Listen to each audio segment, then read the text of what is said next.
Hello, this is One Mana Left, and it's been a while since I played my favorite build, but it's Mjolnir time. This is my planned League starter for 326. I am going to go Mjolnir League start. This is what I have cooked so far for the endgame POB. If you're familiar with how Mjolnir's gone over the years, it's pretty basic. You know, everyone knows how Mjolnir works, right? You have a trigger when you hit. So you use Cyclone as your skill to spin around. You spin to win. And the reason I really love this on League Start is because I like to bake in the Lightning Warp tech. I'll show you that in a little bit here. But it's just really, really fun to have like automated Lightning Warp, Cyclone spin to win, and then just trigger whatever spell you want with free Archmage because all the skills are free. And this is my endgame POB. It's, you know, obviously like pretty big numbers. We got like 500k max hit, 200 mil DPS, whatever. And I will show you a demo of a worse character than that I had to throw together. But maybe, I don't know if it's a misconception. There's some truth to it, but to do a Mjolnir build, you need a few items. But a lot of people think like, oh man, it's garbage till you get like a mirror. It's garbage till you get like Indigon. Well, there's a little truth to the Indigon part of the equation. You can get, the second you put on Indigon, you're just automatically like 20 mil DPS. But even before you put on Indigon, you can reliably be about 3 to 5 mil. But I thought, why not show off a much cheaper version, because this is where I usually swap. So I've done a Mjolnir League start 4 or 5 times. I know what I'm doing by now. And I always switch to Mjolnir at like level 80 something in like tier 10 maps.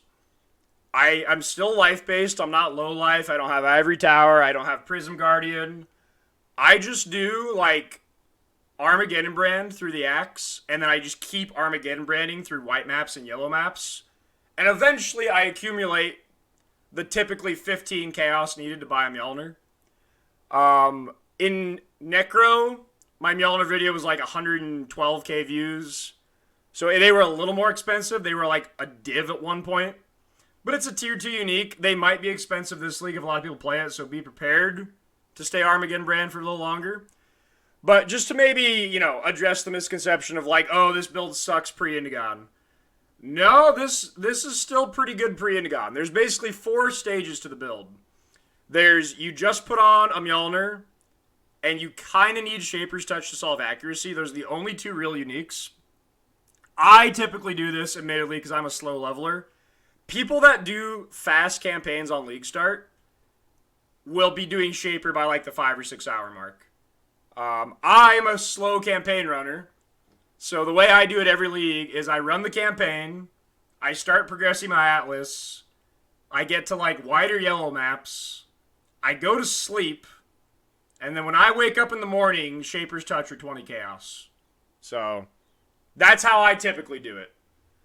But this POB is so incredibly dumpster, but like the numbers are decent. You know, it's 1.5 mil on Ball Lightning of Orbiting. I've got some items here. You know, I threw together some junk with, like, random low rolls. It's 9k mana, 6k ES. Mind Spirals are pretty cheap. They might be cheaper this league if less people are doing the generic, like, Frostbolt Ice Nova, Hierophant. And I'm still 4k life because I haven't switched low life yet. I don't have Indigon, so things like percent damage are still good. So I'm still taking some percent damage where I can get it. But I thought I'd just show this off. So let's look at One Mana Left. This is a level 100 character, but I'm going to do my best to simulate this. The way I did this is I have only 86 talent points, because like I said, this is usually when I'm like tier 10 maps. And my character is a complete dumpster. So the way I made this character's gear is I bought a 1 Chaos unique. I bought a bricked corrupt, like, you know, Shaper's Touch. Like I said, early second morning, these are like 20 chaos usually, but it's dependent on prices. And I just bought a vanilla Mjolnir. The rest of my gear, I bought from the Act 10 vendor. And then I used red harvest juice to reforge life. And I spent 3,375 red harvest juice crafting my rares. This includes my jewels. So I crafted boots, belt. 2 of these items, the first harvest reroll is what I took. I didn't harvest craft the rings. I got these for like a few casts from a guy. The amulet was the first harvest reroll. The shield was the first harvest reroll. The belt, I think, was like 5 harvest rerolls. I crafted like the jewels with like 5 harvest rerolls. Yeah. I just 3,000 red juice, 3375 red juice, and I put together this character. It's actually a little bit lower numbers than the POB has. The POB is supposed to be like a Mjolner plus like 1 div sprinkled elsewhere between like Shaper's Touch and stuff. So this is a little bit lower geared, but this is effectively like I just swapped. Like that, I have a 4-link. My 4-link is less duration, you know, cast when channeling, lightning warp, cyclone. I have a 3-link Mjolnir. Admittedly, the only ball lightning orbiting has 21, but the gem level doesn't really matter because all your flats are Archmage. Like, I know you're going to be like, yeah, he's just using a 20. No, all of your flat is from Archmage. Look at this. 11k average damage, take Archmage out. 2k average damage. Like, 85% of the flat is just Archmage. So, I couldn't find a lot. I tried to buy 17 gems, like, when I could, like 16 or 17. But there's a couple of my gems that are, like, I could not buy these in Standard. So I had to just buy, like, a bricked level 20 or 21. That was the only ones I could buy. But the percentile effect on that, the numbers are still lower than this POB. But I thought I'd just do a map, just, like, show off a tier 16 map. Because usually when I'm in this gear, I've just swapped Mjolnir. And I'm, like I said, usually in, like, tier 10 maps. So I'm going to do a tier 18 map. Or tier 16 map. And I have no Atlas or anything. And, like, it's still pretty good. This is, like, fresh dumpster league start character. But the reason this always feels good as a start, okay, that is a very tanky rare, is you just have the automated, like, lightning warp teleports. It's just so good. You just teleport around the screen, you're pretty tanky, and yeah. It's a fun playstyle. You can obviously scale way harder than this once you start getting some upgrades. But every league I play Mjolnir, the first point where I get to, where I can just start doing cast when channeling, cyclone, lightning warp, automatically I just feel like I'm having fun. I've never had this much fun in PoE 2. Like, this character power right now. Just teleport around the screen and clear. Like, this is... You do not need, like, Into God until you're starting to push 17s and Ubers. You can do, like, regular bosses on just the low-life setup that's, like, 3 to 5 div. I'll link the POB in the description. It's just a Prism Guardian, which, to be fair, are, like, a div on League Start. And then Ivory Tower, which are, like, 20 Chaos on League Start. It's a tier 4 unique. 3 or 4. And, what else? You can use, like, a Cyclopean. Or you can stick to, like, a rare belt. Cyclopeans for like a 13 plus roll can get up to a div. You could go Astramentus or just like a rare amulet. But like, I'm gonna be honest with you, this is usually like, I do a 7-hour campaign if I'm good. And then I do like, you know, 5 to 7 hours of mapping, and then this is my character in 16s. And I am already, by this point, very happy. When I am mapping like this, I am the happiest camper. We'll just face tank this, see if I can live it. It's part chaos, so he's a little scary for me because I have like no chaos res. But like, this character is just okay. Like, if I'm doing this early day 2 and just blasting 16s to get gear, considering I crafted this for 3k harvest juice, if you don't believe me, you can check the stream VOD from Monday. Check my stream VOD if you don't believe me. This is the character. I did a normal Eater and normal Exarch to test. They are harder than Quest Exarch if you buy the invites, which I did. I don't know what the difference is. I think it's like 2 times HP and maybe like 20% more damage than the Quest ones. The Quest ones are easier. They're like an 83 zone. But I did normal Eater and Exarch just fine. I died to a 1 ball phase on Exarch. I'll admit that. I did Eater Deathless, and then I had one really, really bad quad ball hit where I screwed up a Frostblink and I died. But for, like, Eater, it was full face tank. For Exarch, besides the Meteor, it's full face tank. I mean, you have a really big ES pool. You have some ES Leeches Hierophant. If I wasn't level 100, I would have 4k life. That's why I have 400 more on this character's, because I'm 100. That's the difference. But and then you have, like, you know, 8 or 9k mana with Mind Over Matter. So your total effective hit pool is already, like, 17k. And then you have recovery of all 3 of those things. So, like, even at this point in the character gear, like, I just leveled all these gems, too. Like, it's pretty chillin'. This is how I've done this exact league start and played, like, this exact geared character through every second day of all my Templar League starts for, like, 2 years. So, without further ado, I know people watch my videos not to see me do tier 16 maps. I get it. People watch my videos because they want to see the bigger character. So, naturally, I'll show you the bigger character. Now, to be clear, I threw this together in Standard. This is my Necropolis character that I played Mana-Forged Arrows on. And I have repurposed him for this test. This is my endgame POB for 326. It has all the changes. So it's got, like, I'm using Archmage at level 16 here, because this represents the nerf number versus 21. I'm trying to add the nerfs in. I have 8% because of the Arcane Surge buff. Otherwise, this should be adjusted for 326 numbers. So this character's like 500k max hit, like 200 mil DPS. The character I'll show off here is much worse than that. This is 75 mil DPS and half that max hit. That is the character I've scabbed together in Standard. But I'll show off, like, you know, let's just do a 17. I actually just did not even check the rolls. I'm not doing like Atlas strats or juice. I'll just show off a 17 though. But it's pretty much what you just saw there, but bigger. I'm not doing, like I said, I'm not doing like some farm strategy. I'm not doing like scarabs. Obviously, in the real league, I would juice this up with some farm strategy. Make it like 400 quant, whatever. But I would imagine what you're going to see here is a pretty severe lack of challenge of just a vanilla 16, or of a vanilla 17. So I didn't really prepare my standard Atlas tree to set up to show you like a Giga Juice map.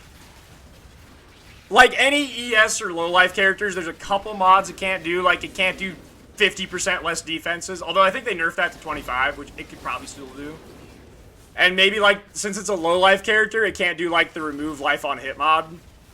And it can't do the action speed mod because you're not a Juggernaut. I think it can basically do every other mod. Even no regen, your regen's either on kill or leech, so I think it can even do no regen.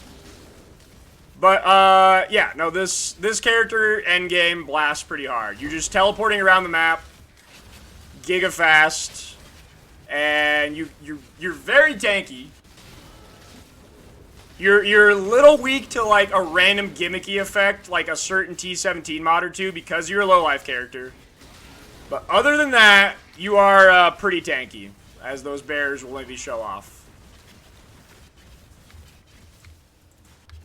Let's show off Lycia then.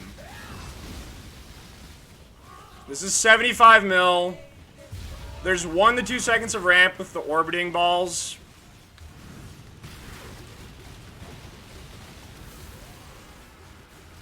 It's a good Uber bosser. Zenith's better for Delve, for example. But this is really cozy Ubers. Not even this budget. I'll show you a budget. Like, I don't think my ES went below 90% that entire map. Like I said, I would need to juice this up to like 400 quant to start to see the ES bar move. But this is like a third the damage of that endgame POB, which I'll link all this.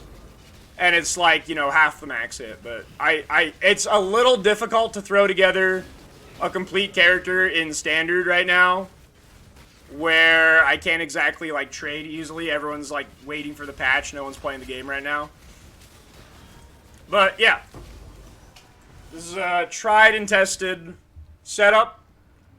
It's gonna be my 5th time playing Mjolnir, I think. And my plan is to league start this into re-rolling into my Incinerate Aura Stacker for my true endgame build for 326. But it's a pretty comfy league start. I'll go over a little bit of tech on the talent tree. Iron Will's good, even with Indigon. It's still 10% more damage, so it's good. So I used to put the Lethal Pride here, but I've kind of grown comfy over the years, or over the leagues, getting the Lethal Pride here and losing Iron Will. But I think this setup's better with the Unnatural plus Lethal Pride combo because it is so much strength. It's 280 strength.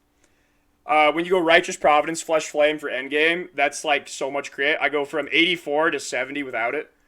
But you also get the attack speed here to get your Mjolnir capped, because see the damage difference? I go like... Oh, well, okay. The pathing leading up. Yeah, I go from 137 to 185 because it also satisfies my attack speed requirement. And then you get the shenanigans of like Unnatural giving you the AoE here and the mana. Also giving you all these strength nodes with lethal. It's a good combo, and then it preserves Iron Will. I like to do this path up top. I've done it many times with the zigzag with Healthy Mind. You path through the life. Instant Leech is getting nerfed from 10 to 5, but it's still really overkill for how many times Ball, Lightning, and Orbiting hits when you puke them out. I do 2 larges. I do 1 with Prismatic, Scintillating Widespread, because the all-res is nice when your suffixes are trying to get tied up and strengthen it everywhere. Obviously, Scintillating is like the best passive, but you want 1 with Storm Drinker, just so that you can get ES Leech. And it's also 8 Lightning Pen, so it's really strong. So I do this long path, and then I end on Split Personalities here.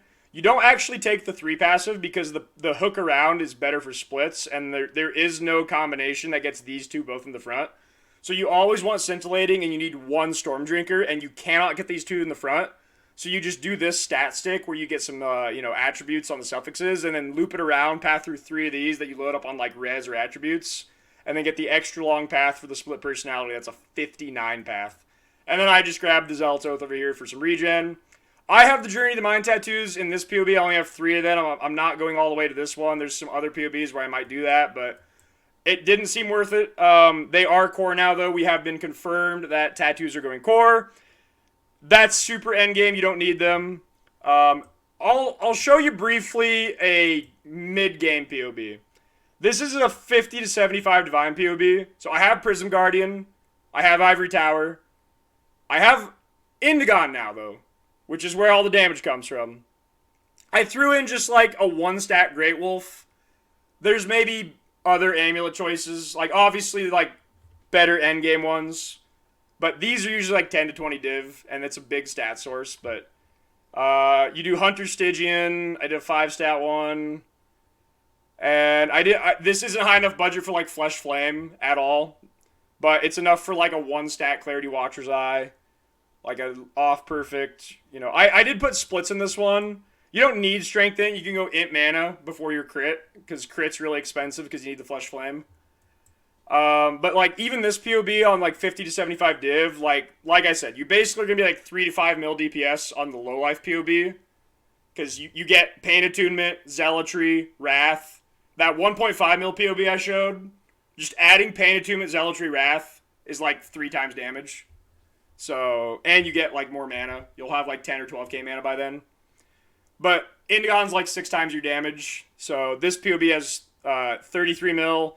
It doesn't have Squire. That's higher budget. They're usually like 20 div.